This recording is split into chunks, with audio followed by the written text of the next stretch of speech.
Everyone, welcome back to my channel. আমি মেহুলি, তোমাদের সাথে আরেকটা মিনি ব্লগ নিয়ে চলে এসেছি। তো এটা হলো 15th অগস্টের মিনি ব্লগ।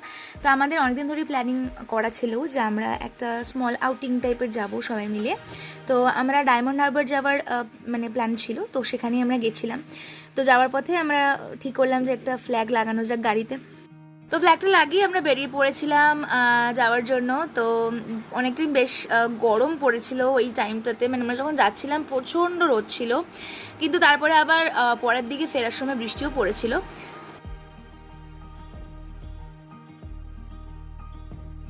তো ওখানে গিয়ে না গঙ্গা পাড়টা দেখে খুব মানে একটা অদ্ভুত দীঘা পুরী ফিল হচ্ছিল। আমি জানি না কেন, মানে দীঘা সি বিচে গেলে যেন ফিল হয় ঠিক ওরকম একটা ফিল হচ্ছিল, বেশ ভালো লাগছিলো, মানে ভীষণই ভালো লেগেছে আমার। তো ওখানে আমরা ফার্স্টে নামলাম, ওখানে নেমে আমরা একটু কিছু খেয়ে নিলাম, কারণ আমরা অনেকটা টাইম জার্নি করেছিলাম। তো ওখানে না চপ মুড়ি পাওয়া যাচ্ছিলো, তো ওই সময় আমরা তো ওই চপ মুড়িটাই খাচ্ছিলাম। আর সবাই চা খেয়েছে, কিন্তু আমি যেহেতু চা খাই না তাই আমি একটু কোল্ড ড্রিঙ্কসই খেয়েছি।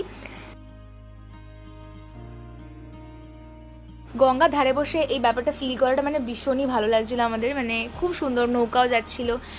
কিন্তু এতটা রোদ উঠে গেছিলো মাঝখানে, ওটা আবার একটু প্রবলেমও হচ্ছিল।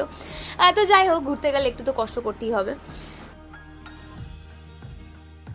তারপর সবাই মিলে মাছ কিনতে গেছিলো, যেটা মেন আমাদের দরকার ছিল কেনার। তো ওই ইলিশ মাছটা কিনতে গেছিলো, তো এই পেটিতে করে ইলিশ মাছ নিয়ে এসছে। আর আসার সময় আমরা প্রায় 1.5 ঘন্টা জ্যামে দাঁড়িয়েছিলাম, মানে এতটা জ্যাম হয়ে গেছিলো ওখানে, কোনোভাবেই কিছু করা যাচ্ছিল না। তো অনেক ট্রাফিক পুলিশ বলে তারপরে ওটাকে সরানো হয়েছে। তো যাই হোক, 1.5 ঘন্টা ট্রাফিকে দাঁড়ানোর পরে তো মাছগুলো দেখতে দেখতেই আমি যাচ্ছিলাম, মাছগুলো দেখতেও বেশ ভালো লাগছিলো। তো তারপরে আমরা সেদিন আমাদের একটা মানির বাড়িতে থাকারই প্ল্যান ছিল, আর ওখানে একটা পেট আছে, ওর নাম স্টেলা। এবার ব্যাপারটা হচ্ছে আমি খুব ভয় পাই কুকুরে, সত্যি বলতে। বাট ও এতটাই ভালো যে আমি প্রথমে একটু ভয় পেলেও তারপর আস্তে আস্তে অ্যাডজাস্ট হয়ে গেছিলো। কিন্তু আমি বাকি সব পেটসদেরকে আমি খুব ভয় পাই। আমি খুবই ভালোবাসি, কিন্তু আমি খুব ভয় পাই, এটা একটা ব্যাপার। তো যাই হোক, তারপরে মানির বার্থডে ছিল 15th অগস্ট। তো মানি একটা কেক কাটলো, সারাদিনে তো আমরা কেক কাটার সেলিব্রেট করতে পারিনি সেভাবে। আর এখানে গিফট আদান প্রদান হচ্ছে। তারপরে মানে তিরামিসু বানিয়েছিল, তো ওটাও খেলাম। আরও কিছু রেসিপি, এটা সসেজ দিয়ে একটা টস করার মতো কিছু ছিল, বাট সব করে রেসিপি ভালো খেতে।